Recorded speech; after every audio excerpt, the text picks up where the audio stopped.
Well, welcome back. This is Two Beards in a Bible. I'm John Swano. I'm Dave Tenney. And today we are looking at the parable of the unjust steward in Luke chapter 16. And the first 18 verses is where we find that account. So, as I turn to Luke 16, Dave, did you want me to read? Or You know what? I'll read 1 through 9, and then you read 9 through the end. Sounds good. He also said to his disciples, there was a certain rich man who had a steward, and an accusation was brought to him that the man was wasting his goods. So he called him and said to him, "What is this that I hear about you? Give an account of your stewardship, so you can no longer be steward." And the steward said within himself, "What shall I do? For my master is taking the stewardship away from me. I cannot dig. I am ashamed to beg. I have resolved to do that when I am put out of the stewardship, that they may receive me into their houses." So he called every one of his master's debtors to him and said to the first, "How much do you owe my master?" And he said, 100 measures of oil. And he said, "Take your bill and sit down quickly and write 50. Then he said to another, "How much do you owe?" And he said, 100 measures a week. And he said, "Take your bill and write down 80. So the master commended the unjust steward because he had dealt shrewdly. For the sons of this world are more shrewd in their generation than the sons of light. And I say to you, make friends for yourselves by unrighteous mammon, that when you fail they may receive you into an everlasting home. He who is faithful in what is least is faithful also in much. And he who is unjust in what is least is unjust also in much. Therefore, if you have not been faithful in the unrighteous mammon, who will commit to your trust the true riches? And if you have not been faithful in what is another man's, who will give you what is your own? No servant can serve two masters, for either he will hate the one and love the other, or else he will be loyal to one and despise the other. You cannot serve God and mammon. Now the Pharisees, who were lovers of money, also heard all these things, and they derided him. And he said to them, "You are those who justify yourselves before men, but God knows your hearts. For what is highly esteemed among men is an abomination in the sight of God. The law and the prophets were until John. Since that time, the kingdom of God has been preached, and everyone is pressing into it. And it is easier for heaven and earth to pass away than for one tittle of the law to fail. Whoever divorces his wife and marries another commits adultery, and whoever marries her who is divorced from her husband commits adultery." All right. I wonder if we can get through all of that. Yeah, There's a lot of stuff in there. there is. Okay, so I think the first section is kind of what I read, which is 1 through 8, which basically talks about the unjust steward. And then the second section we'll try to get through is this idea of all this mammon. Mm-hmm. Who knows what that is? Right. I guess we'll have to get to it when we get to Be it. like a manwich or something. It does sound kind of delicious. Okay, so he talks about this guy who is a steward. And from what it seems to me, that was like a manager. Mm-hmm. So whoever this fellow was that he worked for must have had a great big estate. Yeah. And this guy kind of managed those things. Yeah. Yeah. You see that. In fact, I knew a guy one time who was obviously fairly well off, and he had a lot of collector cars. And he had so many that he had to hire people to drive them for him and to start them up and make sure that they were okay, and kind of like a caretaker crew. That sounds like a good job for me. Yeah, that would be fun. I remember a fellow I used to work with who told me a story. He grew up on a farm, but they didn't own the farm. It was a big dairy farm. And some guy up in Cleveland who owned a factory owned their farm. And they just took care of it. They lived in the house. They did all the farmer stuff. And they were allowed to live there for free. And I think they got a little bit of money to go along with it. So, But this fellow probably owned more than just one farm. He owned a lot of properties. Yeah. And it seems like these other people that were coming and this guy was dealing with were like tenants on that farm. Right. It would seem. I don't know. I could be wrong about that. Mm-hmm.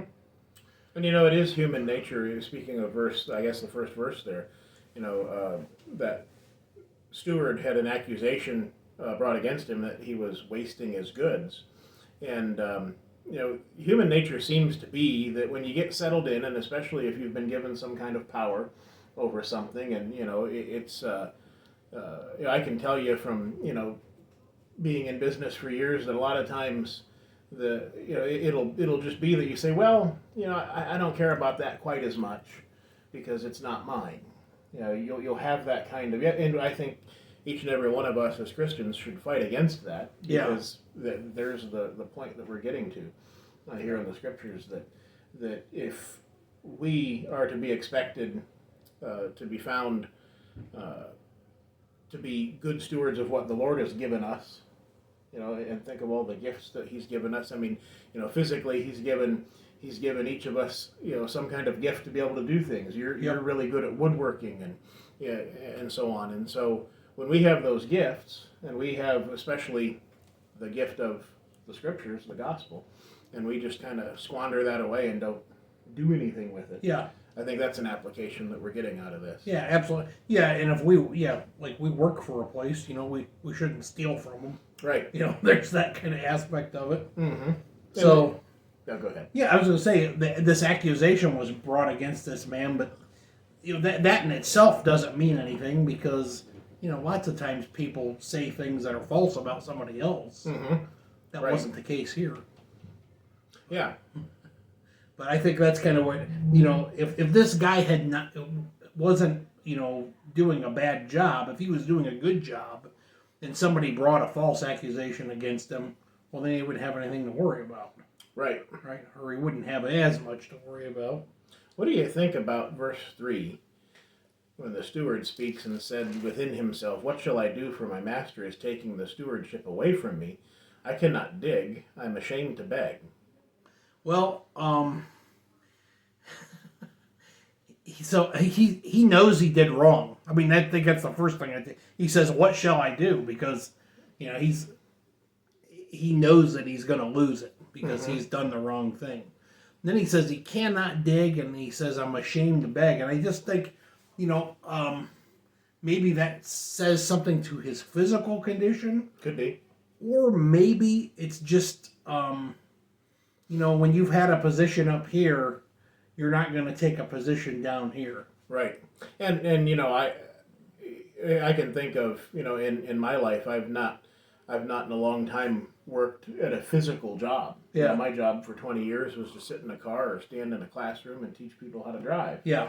And now, I stand and teach people about the gospel. Yeah. And it's, so I have not had those times of hard labor, in my life. And it would be difficult. I'd have to whip myself into shape, that kind of thing. So that maybe that's what he's speaking about, something like that. Yeah. But I guess one of the things that, we see, I'm ashamed to beg, and that kind of gives you an insight to his mindset. And instead of being ashamed to beg and turning that into a bad thing, I think he kind of does a good thing here, in that he, correct me if I'm wrong, but he really puts his nose to the grindstone and goes and does something to redeem himself, and then works a little harder. Yeah. No. So he says, "I've resolved what to do." So he goes, "I've got an idea." Mm-hmm. He says, "When I am put out of the stewardship," he goes, "I got an idea. So when I'm put out of this, that those people that deal with me are gonna help me out." Mm-hmm. So here's what his idea is. So he calls all the people that owe his master money, and he gives them a discount.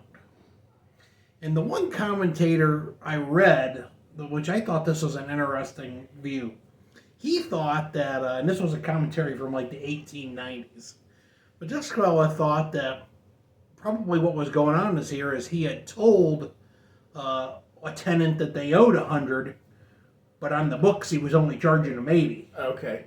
So then he just said, "Here, you actually pay my master." So the master wouldn't know any difference. Uh-huh.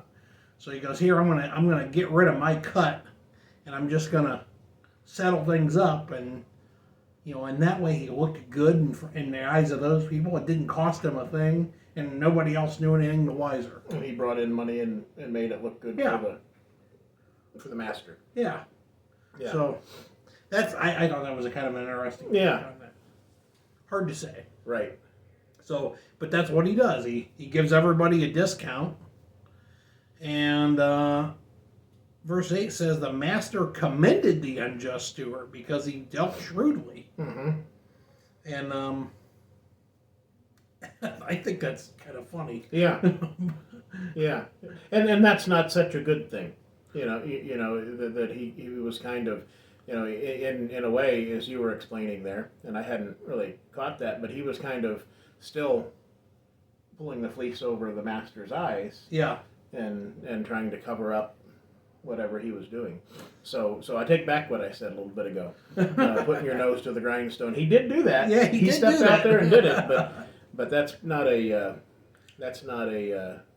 good thing. Then this statement is made. It says, "For the sons of this world are more shrewd in their generation than the sons of light." And that's Jesus' commentary on this story. Right. And I read this, and I wrote this down in my Bible because I thought this was such a good thought. This was out of that same commentary. It says, "What the wise of the world do to secure worldly future is what the children of light ought to do respecting the eternal future." Mm-hmm. Yeah. So, this guy was dealt shrewdly. He did the smartest thing he could, and he used all the resources he had to try to put himself in a good place. Yeah. And we ought to do the same thing. Yeah, and so instead of walking through every day thinking about how we can make a buck and how we can increase the number on our bank statement, let's think about how we can plant a seed for the gospel. Yeah. And deal shrewdly in that way. Yeah. And one of the things out of that statement I think kind of strikes me, being that the where are we? At the verse 8, I believe. Yeah. For the sons of this world are more shrewd in their generation than the sons of light. So as we think about that, it is very common in the world for people to deal very shrewdly and try to kind of eke as much profit out of every situation. Yeah. I think out of a car dealership, and there's all kinds of things, people doing things to cover up problems with the cars and sell them. And dealing shrewdly like that is not something that is expected of the sons of light or Christians. Right. We should do better than that. And it's okay. Yeah. It's okay that we don't make the extra buck when we maybe sell something. Yeah. Because we don't want to step over that line of being dishonest. I've bought and sold lots of things over the years. And something I always do is I try to buy things cheap. And then when I sell them, I try to sell them cheap. I try to leave it so the next person can make some money too. And the reason I do that too is because it makes things sell faster. Yeah. And then I don't have to fool with them. Right. But, I try to leave a little. Right. Leave a little meat on the bone. Yeah, exactly. Yeah. And that way too, if something goes wrong, it's like, well, I didn't charge you what it was worth. So, right. Right. I had a neighbor one time buy a tractor off of me, and he goes, "Are you sure you want to sell this to me?" And I had the tractor. It was a little garden tractor. I think it was listed for $250. And I said, "I'll tell you what." I said, "You give me $100 and you drive that thing home." Mm-hmm. I said, "And if it breaks, I gave it to you for $100, right?" So I think he was happy with that, and I'm still on good terms with him. Right. I don't know if the tractor still runs or not, though. Right. Yeah, it says something. We are you and I have been raised in a society that really puts a lot of emphasis on material wealth and the stuff of this world, and it's rampant. And even when you go, thinking of like selling cars or tractors or anything like that, there's always that, if there is something wrong with it, I know people that would just not talk about that. Yeah. But the honorable thing to do would be to be honest. Yep. List everything that's wrong. Mm-hmm. Yep, absolutely. So verse 9, he says, "And I say to you, make friends for yourselves by unrighteous mammon, and when you fail, they may receive you into an everlasting home." That's a tough verse. Mm-hmm. So first thing I guess we need to define is what is mammon.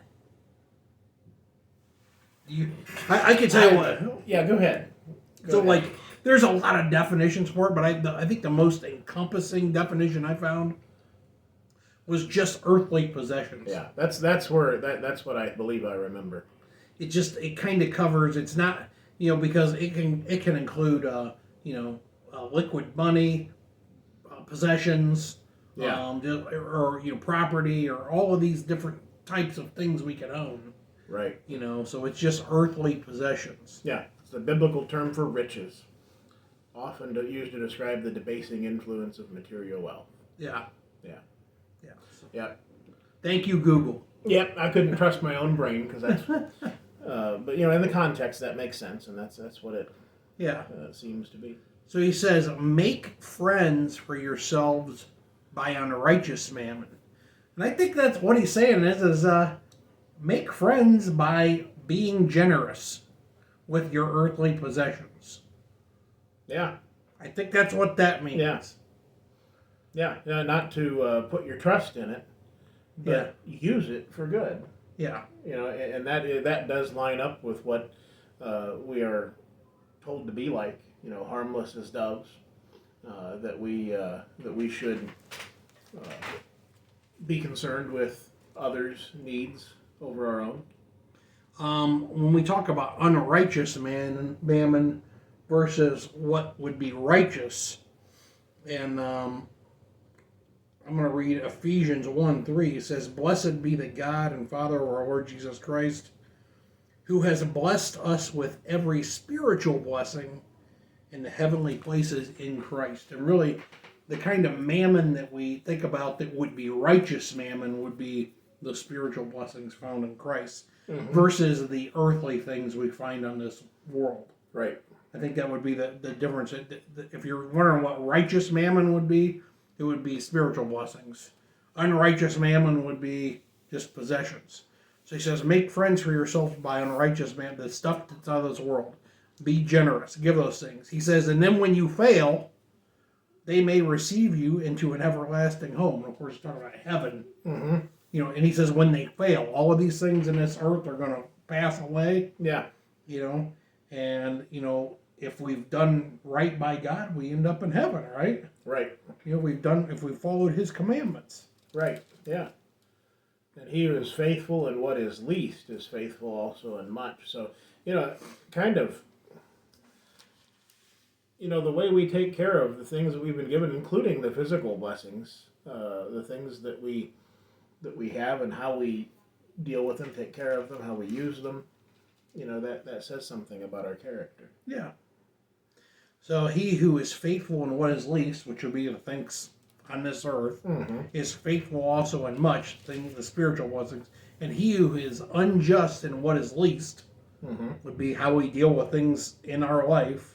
Yeah. Is also unjust in much. So, yeah. It's basically God saying, if I can't trust you on earth, how am I going to trust you in heaven? Right. Yeah, and it really does lead to, it makes sense.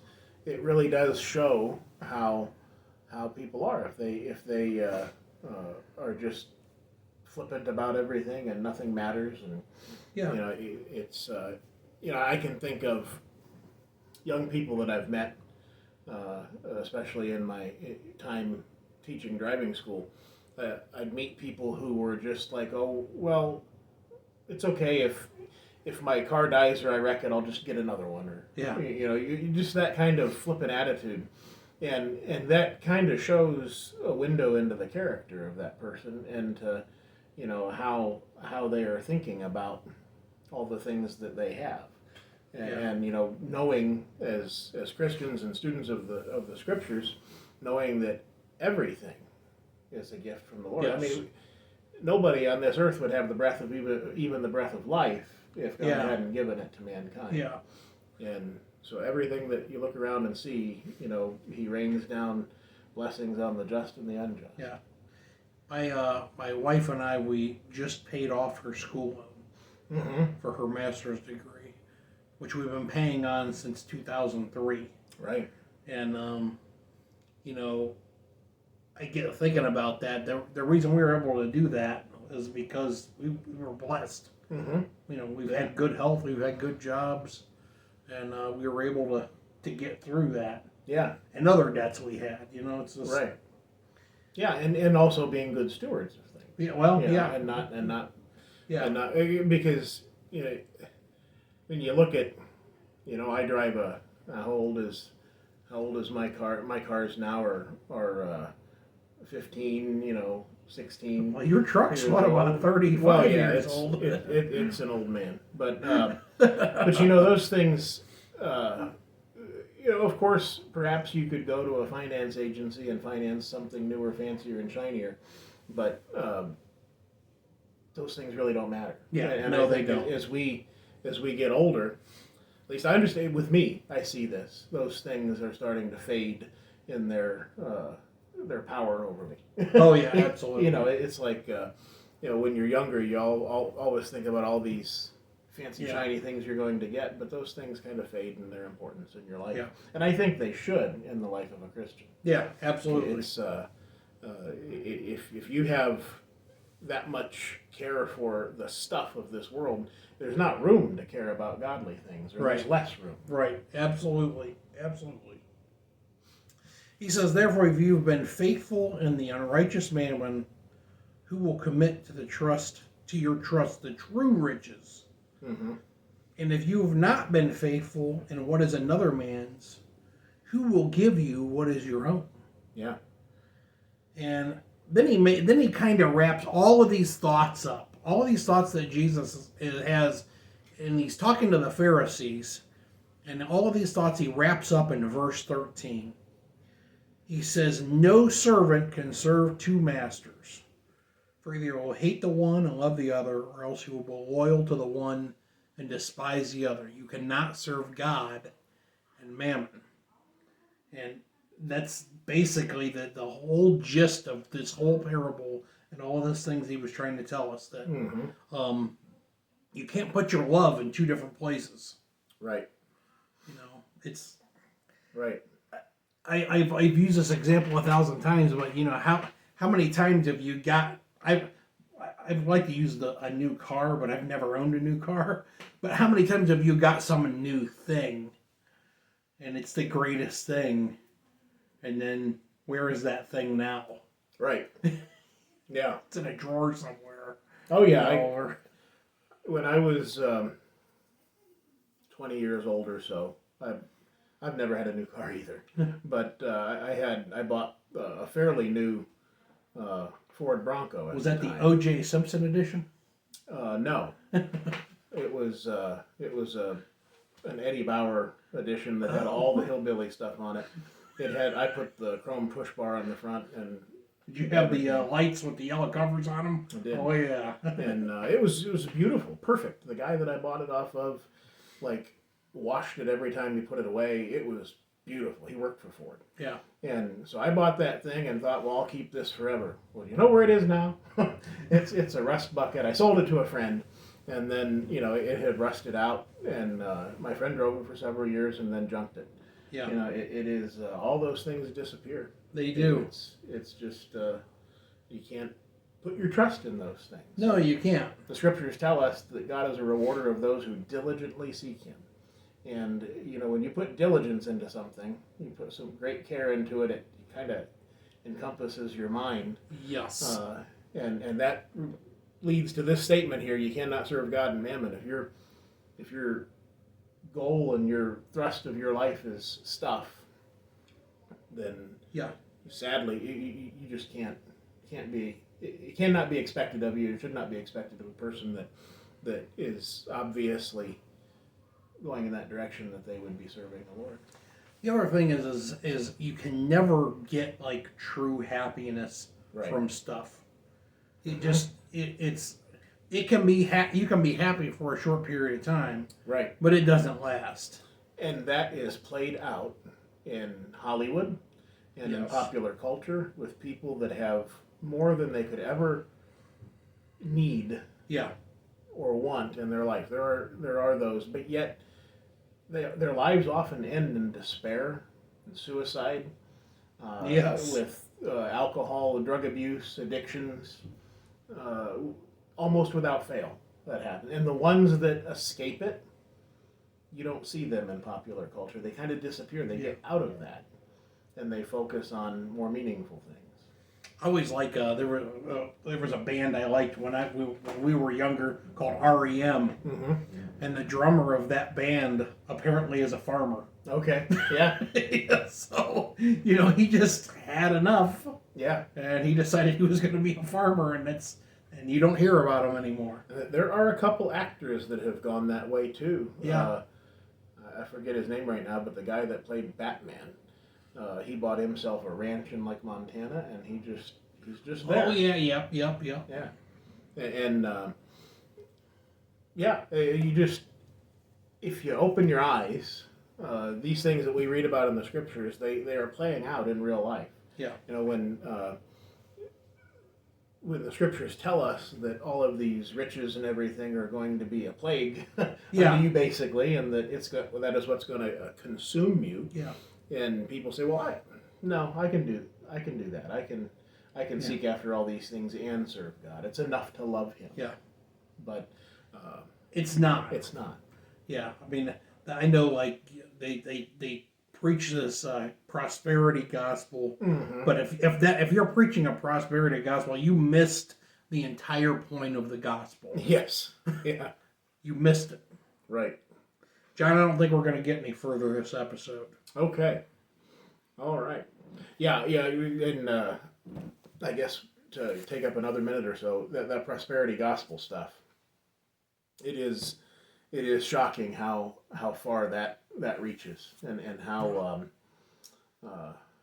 awful that is, and it plays on people's emotions. People are in a place where perhaps they're not doing well, or perhaps something has happened in their life and finances are not going well, and then it really kind of angers me is that these people will preach to them that if they love God more, that God will make them wealthy or bring them riches.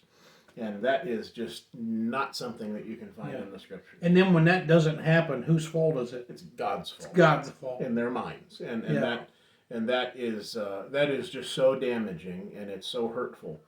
And that's one thing that as Christians we should be fighting against those things and screaming from the housetops that no, this is not. Yeah. This is not the way that it is. This is Christianity is a thing. It's a spiritual religion, and it's about spiritual things. And we are promised that we'll have the things that we need. Yeah. Speaking of the birds of the air. Not worrying about the things that are going to happen in their life. Yep. And we too. We'll have what we need to survive. Yeah. And it may not be a 15-bedroom mansion. Yeah, on and a steak hill. dinners every night. Right. I mean, and just look at Christ humbled himself, and look at how he spent his time without a place to lay his head. Yep. So, why should we expect that we would be any different? Absolutely. Well, that's it for this All episode. right. Well, thanks for joining in. Again, this has been Two Beards and a Bible. If you would like to hear us again, maybe push that button that says subscribe or something. Mash it. Yeah, mash the button. And we'll see you next time.